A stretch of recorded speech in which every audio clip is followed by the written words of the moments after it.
બોલો બોલો રાકેશભાઈ, ચમ ખરા બપોરે મને યાદ કરવા પડ્યા? શું વાત કરો બુડુ? આડા કોણે તમે મારી વાતો હોભળી? આ કયો વહુનો હતો, આથી મારી વાતો તમને આઈન કરી? હા, તું તો નતો ને લ્યા. હવે પણ બુડા હું તારું અગતાય નામ લેવા માંગતો નહીં, તો પછી હું શું લેવા તારી વાતો કરું? આબરૂ કોઈ આબરૂ કુસુમ મારી ચૂપ. હવે કોઈ ના બોલતો ન કે સાયકલ ની સીટ જેવું મોઢું કઈ મેં જેવું તારું મારા બાપ ના આમ બધું ખોટું કહેતો હોય તો. હે રાકેશભાઈ, કોણ તમે આડા કોને મારી કેવી વાતો હોભળી હતી? તારા ઘરની આગળ દીવા થાય છે તારા દીવા. ઓડી બાબા, આવો તો વળી કયો તો તમારા કોણ ભરીને જતો રહ્યો કે કોનાના વિવાદ હોય એમ છે? હવે રાકેશભાઈ, આવો તો બુડો મેં ઊંઘમાં સપના જોવો એમ નહીં, મારા બાપ ને આમ બધું ખોટું કહેતો હોય તો. તમને આ કીધું કોની? ઈ કો પેલા મન સમાચાર બાર થી મળ્યા મને વા. હવે રાકેશભાઈ, આ સમાચાર વાળા છે ને ઈ તો બધા ખોટી ના હોય છે.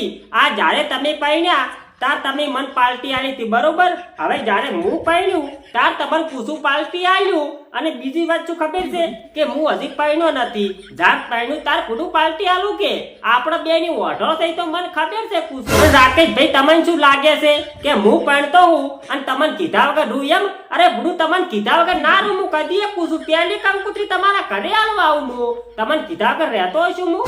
મારા રે વગર બધાને ખબર. અલ્યા પણ બુડું રાકેશભાઈ, આ વાત જ હાવ ખોટી છે. મારા બાપ ના આમ બધું ખોટું કહેતો હોય તો આવો વળી કયો રાકેશભાઈ પાસે મારા નામના ભૂંડા ડોભીને આવતો હોય તો ખબર જ નહીં પડતી? બોલો, આ ભૂંડા ડોભા વાળો એકદમ ખાલી મારા હાથમાં આવે ને તો પેલા તો એના કુદા ઘઉં ભાઈ નાખવાથી મારા બાપ ને આમ બધું ખોટું કહેતો હોય તો. રાકેશભાઈ, બુડું હજી મારા વિવાહ શાદ નથી, હું એમ કહું. અમને ના ગણ્યા તમે કઈ કેવા જેવા. અલ્યા પણ બુડું રાકેશભાઈ, હજી વિવાહ નથી કર્યા. હવે તમે કહેતા હોય તો ગામમાં જઈ અને ઢોલ વગાડીને કહું કે મારા વિવાહ નથી કર્યા એમ. ઓ હાચું કઈ દે ના કરી કેમ જાણતે. રાકેશભાઈ, હવે મારું મગજ જાય છે મારા બાપ ના આમ બધું ખોટું કહેતો હોય તો. બુડું તમારા ચારના હું માથા કૂટું છું કે મારા વિવાહ નથી કર્યા. મને પૈસા બધી ચોય ગુળીએ નહીં ચડાયો પૂછું, ચમ મારો જીવ લેવા આવ્યા? એ કાજલ બેન, આ રાકેશભાઈ કેને કીધું છે કે મારા વિવાહ કર્યા પર એમ? હવે પણ કાજલ બેન, આ તો કે મારા નામની હાવ ખોટી અફવા ફેલાઈ છે કે કોનાને હુલીએ ચડાયો કરો છે એમ. આ તો હું આવી વાત તો કોઈ જાણતો જ નહીં. બોલો, ઓમ તમને આ વાતની કોઈ ખબર છે? શું વાત કરો તમે? સમાચાર હોભળ્યા છે એમ ને? નક્કી ચિયો મારી પીઠ પાછળ સોના ઢોલ વગાડે મારા બાપ ને આમ બધું ખોટું કહેતો હોય તો? ચિયો છે પૂછું? એક દંડનો ખાલી કા ઢોલ વાળો મારા હાથમાં આવ્યો હોત ને તો મારા બાપ ને આમ બધું ખોટું કહેતો હોય તો બે ઢોલના પડત પેલા કાઢીને લઈ રહેવા છે. ના રહેગા બાસ और ના બજેગી બાંસુરી. ઓમ રાકેશભાઈ, તમારે બીજી તો શાંતિ છે ને? હું તો થઈ જશું લાચાર. અલ્યા પણ બુડું રાકેશભાઈ, તમે શેને લાસાર થઈ ગયા છો હું એમ કહું છું? હજુ મને પરણવા તો જો. તમને પાલટી આલ્યું, તમારા ભાઈબંધને પાલટી આલ્યું પૂછું. જ્યારે હું પાલટી નહીં તમને આલું તાર તમારા ભાઈબંધ કહે કે તારા ભાઈબંધે અમન કોઈ પાલટી ના આલી. તમને પૂછું, બે બધાને હેંગ કઈ આશું હું? પાલટી આલા કે નાનું તમને?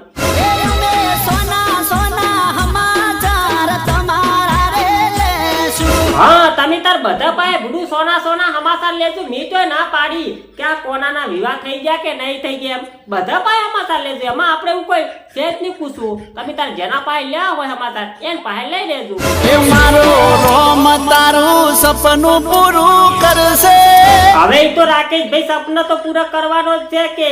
અને ની પૈણાવે ને તો હું તો ઉપર જઈને એને ઠપકો આલ્યું કે નતો પૈણાવો તો પછી મને નેસે લ્યો મેલ્યો તો.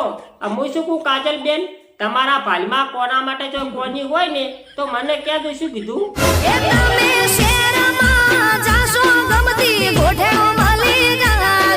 હવે કાજલ બેન, શહેરમાં તો અમે ઘણા વખત જા, હજી સુધી અમને તો કોઈ મળી નથી. અને જ્યાં ને એટલા ફેરા કેરીનો રસ પીપીને પાછા આયા શકું છું. અને કાજલ બેન, જે દાડે આ કોનાનું નક્કી થાય ને ઈ દાડે તો જાપાન થી કપડા મગાવવા નથી, જાપાન થી. શું કેવું નવના બેન તમારું એમ કહો?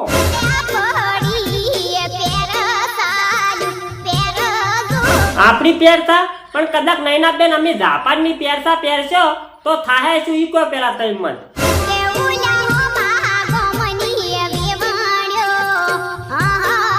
હવે હોમા કોમની વેવાનું હશે ને નૈના બેન તો બધીના દોત પાડીને તું આખી જિંદગી શીરો ખાતી ના કઈ નાખું ને તો મારું નોમે કોનો ની હા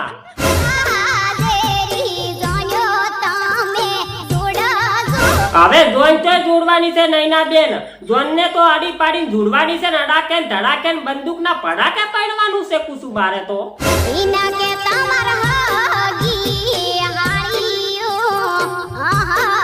હવે હાળીએ ને તો હું માળીએ સડે બબે કોણ મૂળીએ ની મેલું હે છે ની નબળ્યું તેમાં હતી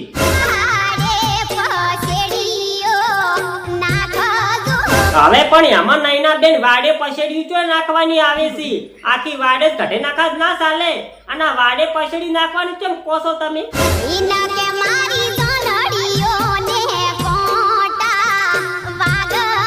હવે આ જોનડી જીતી લેવા માર હારું થોડી કોઈ આવે છે હું તો એકલોય વહુ લઈને આવતો રહેશું અને અહીંયા જો કોટા વાગતા હોય તો ઘેર પડી રહી ને શું લેવા હરક પદુડી થઈને જોજમાં આવી